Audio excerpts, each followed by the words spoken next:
Hey guys, Chef Mark here. I'm going to show you a new twist on an old favorite, a roast pork loin. I'm going to grab one of these guys here, the boneless pork roast. It's going to be perfect for it.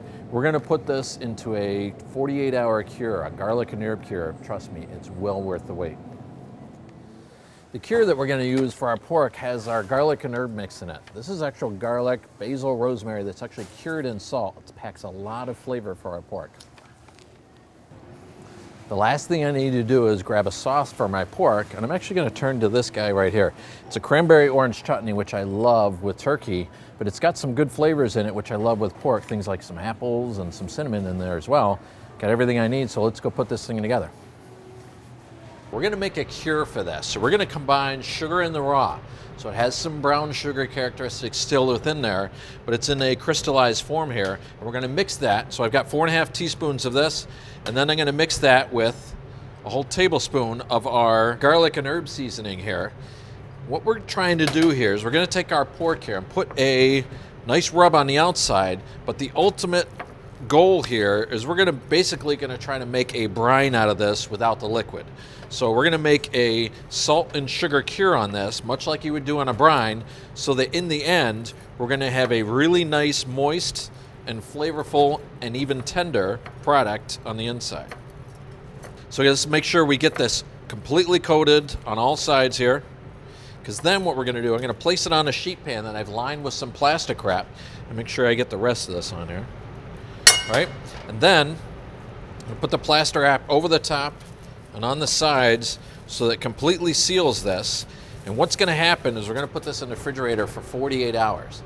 The salt's going to pull some moisture out, but then it's going to start to draw that back in with all that sugar and the garlic and herb mixture on the inside, and it's going to flavor it throughout and make it really nice and tender and juicy. So you spent 48 hours enjoying the time, and now we're going to come back to look at our pork loin. And you're going to unwrap this thing, and what you're going to notice is that all that herb mixture has dissolved, and it's inside that pork right now, and it almost looks a little candied on the outside. Looks a little bit darker than it started, right? Then what we're going to do is we're going to take some basting oil here and drizzle over the top. Put your hand on there and rub it on the top, and then we'll do it on the bottom. All sides of this we're going to coat completely with our basting oil. It's going to a little extra added layer of flavor for this, and it's actually going to help us to nice even roast. And we're going to put this in the oven at 450 degrees for about 15 minutes. At that point, I'm going to turn it down to 350 degrees after it's been somewhat seared in the oven, and we're going to cook that for about another hour or so. We're shooting for 145 degrees.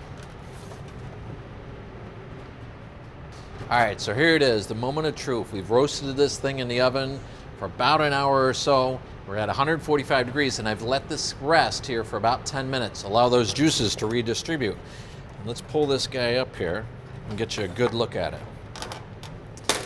I'm going to put off a couple of these slices, and what you're going to notice here, this thing is going to come out super tender. If you could look inside there, there's a ton of juice on the inside. It looks delicious. And that's the biggest difference in letting this thing cure for those couple days. It's going to be beautiful on the inside, and when you go to eat this, it's going to be super tender. And what I want you to do, I'm also going to serve this with a little bit of our chutney here, but what I want you to do is go on to Wegmans.com and look at a recipe for our dry cured turkey. Very similar to this, equally as delicious.